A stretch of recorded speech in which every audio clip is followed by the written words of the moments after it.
ದ್ವೇಷವೆಂಬ ವಿಷವ ಸೇವಿಸುತ್ತ ಖಡ್ಗಮಸೆಯುತ್ತಿರುವ ಅಂಧರ ಕಣ್ಣಿಗೆ ಈ ಪ್ರೀತಿಯ ಸ್ವರೂಪ ಕಾಣಿಸದು.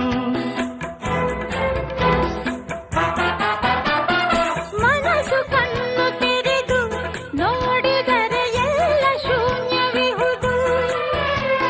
ಪ್ರೀತಿಯ ನಂಬಿದರೆ ಅಂಧಕಾರದಲ್ಲೂ ಕಾಣುವುದು.